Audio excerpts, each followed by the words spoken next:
তোদের জন্য, তোদের বাবাদের জন্য আমরা নিম্নবিত্ত মধ্যবিত্ত শ্রেণীর মানুষেরা তিলে তিলে শেষ হইয়া যাইতাছি। তোদের এক একটার মূত্রদণ্ড ছিঁড়ে ফেলার সময় যে ঘনায় আসতেছে, এটা কি তোরা বুঝতে পারোস? তোরা বোঝোস তোদের এই অপকর্মের সময় শেষ হয়ে আসতেছে? তানকুনির বলা আঞ্চত। আসসালামু আলাইকুম। চ্যানেল ওয়ান উইকে আমার আব্বুকে নিয়ে যে রিপোর্টটা প্রকাশ করা হয়েছে, সেই রিপোর্টের ভিত্তিতে আমি কিছু কথা বলতে চাই। আমার আব্বুর যত সম্পদ আছে, যত সম্পত্তি আছে, সব কিছু তার ব্যবসার টাকায় করা। তিনি 12 বছর আগেই তার সরকারি চাকরিটা ছেড়ে দিয়েছিলেন। আমার আব্বু একজন সফল ব্যবসায়ী, কিন্তু চাকরি জীবনে তার যে ঘুষ দুর্নীতি রয়েছে, সেটার দায় কিন্তু তার একার নয়।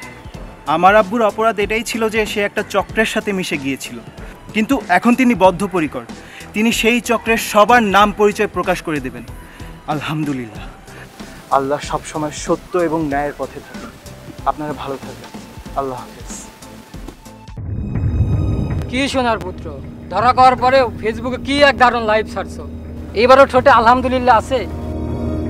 একটা ঠোঁট তোকে আল্লাহ দিছেও রে ভাই। এত সুন্দর করে তোরা এই ঠোঁটে মিথ্যা ডেলিভারি দিতে পারোস?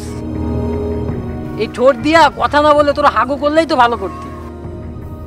ওরে সোনার পুত্ররা, তোদের বাবারা তোদের জন্য প্লট, ফ্ল্যাট, কানাডায় আমেরিকায় ডুপ্লেক্স বাড়ি বানায় দেওয়ার জন্য আমাদের বাবাদের যে রক্ত চুষে নিতেছে, সেইটার মাসুল গুনতে গিয়ে আমাদের বাবারা আমাদের দিকে তাকাইতে পারে না।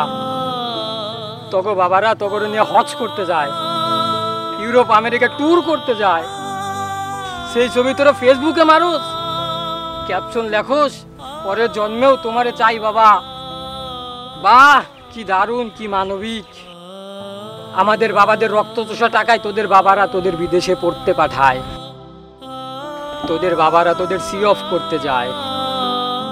তোরা সেই ছবি ফেসবুকে দিয়ে আবেগে পোস্ট মারোস, কান্নার ইমোজি দিয়ে আমাদের তার ছিঁড়ে ফেলাস। আমরা ভক্তরা আবার সেই পোস্টে লাভ রিয়াক্ট, স্যাড রিয়াক্ট দিয়ে কান্নার কমেন্ট দিয়ে ভাসায় ফেলাই। তোদের বাবারা, এ দেশটা চুষে খাওয়া দুর্নীতিবাজ বাবারা বিদেশে তোদের দেখতে যায়, দেশ থেকে ডলারের সাথে এটা সেটা নিয়ে যায়। তোরা আবেগে একসাথে নাকেও পাছায় বাতাস ছাড়া ফুপায়া ফুপায়া কান্দোস, সেইটা নিয়ে আবার ফেসবুকে পোস্ট মারাস, স্টোরিতে বাবারে নিয়ে লেখা, মিউজিকের সাথে ছবি দিয়ে ভালোবাসার গোষ্ঠী উদ্ধার করস। আমরা ভক্সত বাবার ভক্সত সন্তানেরা সেইটা দেখে আবেগ তাড়িত হই, আর আমাদের বাবারা লজ্জায় আমাদের সামনে মুখ দেখাইতে পারে না। কারণ আমাদের কলেজের বেতন দেওয়ার পরে কোচিং এর বেতন দিতে গিয়ে তাদের মিথ্যা বলতে হয়।